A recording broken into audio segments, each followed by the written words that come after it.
Bonjour. Vous vous apprêtez à écouter le discours prononcé par le Bouddha, dans lequel il explique comment libérer l'esprit des pensées qui l'agitent. Le Bouddha va nous expliquer comment nous pouvons nous débarrasser des pensées négatives qu'il appelle aussi pensées inappropriées. Sa méthode comprend 5 points à contempler et pratiquer si nous souhaitons parvenir à un haut niveau de conscience. Je vous invite à vous installer confortablement, à vous relaxer et à vous laisser guider par les mots du Bouddha.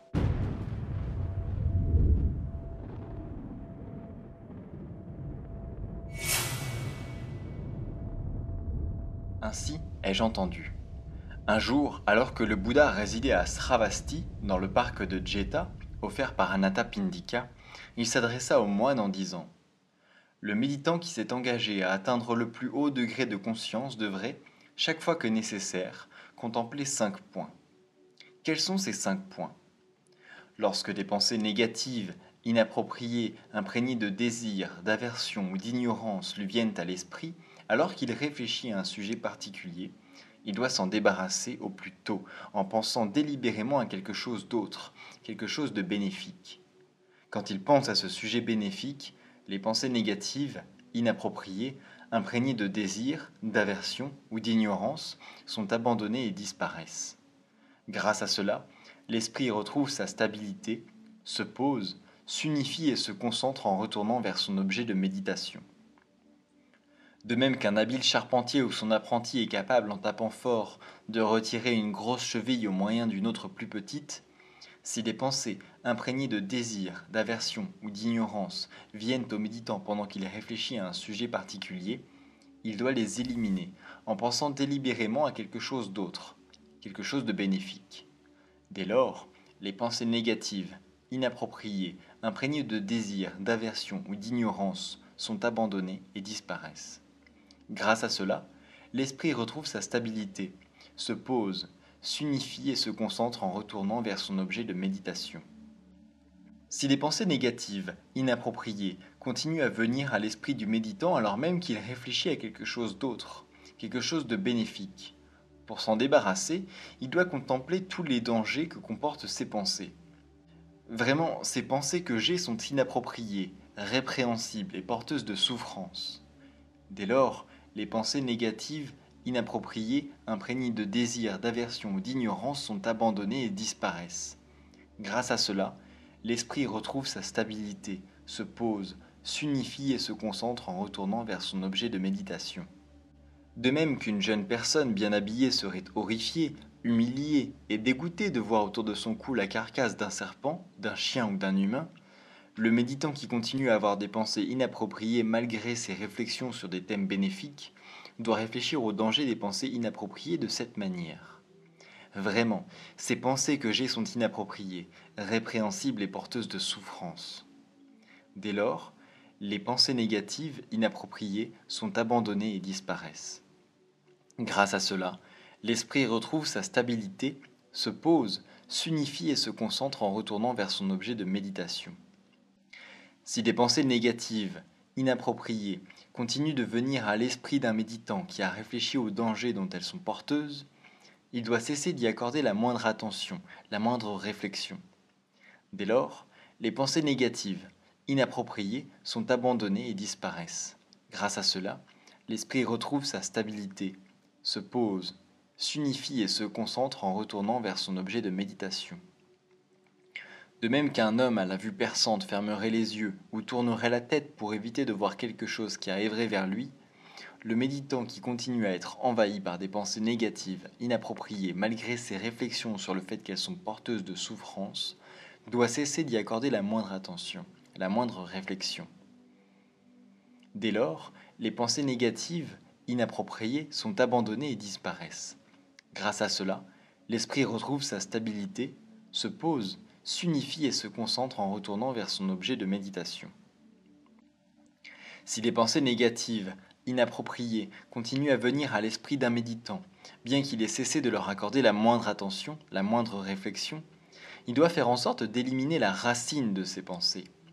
Dès lors, les pensées négatives, inappropriées, sont abandonnées et disparaissent. Grâce à cela, l'esprit retrouve sa stabilité, se pose, s'unifie et se concentre en retournant vers son objet de méditation. De même qu'une personne qui prend conscience qu'elle marche vite se dit « Pourquoi marcher vite ?» et elle marche plus doucement. Prenant conscience qu'elle marche doucement se dit « Pourquoi ne pas juste rester debout ?» et elle reste debout. Prenant conscience qu'elle est debout se dit « Pourquoi ne pas m'asseoir ?» et elle s'assoit. Prenant conscience qu'elle est assise se dit « Pourquoi ne pas m'allonger ?» et abandonne ainsi toute posture peu calme pour une autre plus calme. Le méditant qui a encore des pensées négatives, inappropriées, alors qu'il a cessé de leur accorder la moindre attention, la moindre réflexion, doit faire en sorte d'éliminer la racine même de ses pensées. Dès lors, les pensées négatives, inappropriées, sont abandonnées et disparaissent. Grâce à cela, l'esprit retrouve sa stabilité, se pose, s'unifie et se concentre en retournant vers son objet de méditation. Si des pensées négatives, inappropriées, continuent à venir à l'esprit d'un méditant, alors qu'il tente d'éliminer la racine même de ses pensées, il doit, en serrant les dents et en pressant la langue contre son palais, maîtriser, contraindre et écraser ses pensées de toute la force de sa pleine conscience. Dès lors, les pensées négatives, inappropriées, imprégnées de convoitise, d'aversion ou d'ignorance sont éliminées. Grâce à cela, l'esprit retrouve sa stabilité, se pose, s'unifie et se concentre en retournant vers son objet de méditation. De même qu'un homme fort saisissant un homme plus faible par la tête, par le cou ou par les épaules le maîtriserait, le contraindrait, l'écraserait, le méditant qui a des pensées négatives, inappropriées, alors même qu'il tente d'éliminer la racine de ses pensées, doit maîtriser, contraindre et écraser ses pensées de toute la force de sa pleine conscience. Dès lors, les pensées négatives, inappropriées, imprégnées de convoitise, d'aversion ou d'ignorance sont éliminées. Grâce à cela, l'esprit retrouve sa stabilité, se pose, s'unifie et se concentre en retournant vers son objet de méditation. Moine. Lorsque sont éliminées des pensées négatives, inappropriées venues à l'esprit d'un méditant alors qu'il réfléchissait à un sujet particulier, lorsqu'elles disparaissent et que l'esprit retrouve sa stabilité, se pose, s'unifie et se concentre à nouveau sur son objet de méditation, que ce soit grâce à la réflexion sur un thème bénéfique ou sur les dangers des pensées inappropriées, que ce soit en cessant d'y porter la moindre attention ou parce qu'il a maîtrisé, contraint et écrasé son esprit avec toute la force de sa pleine conscience, dents serrées et langue pressée contre le palais, ce méditant est appelé maître des méandres de la pensée. Il a uniquement les pensées qu'il souhaite avoir, et n'a jamais de pensées qu'il ne veut pas avoir.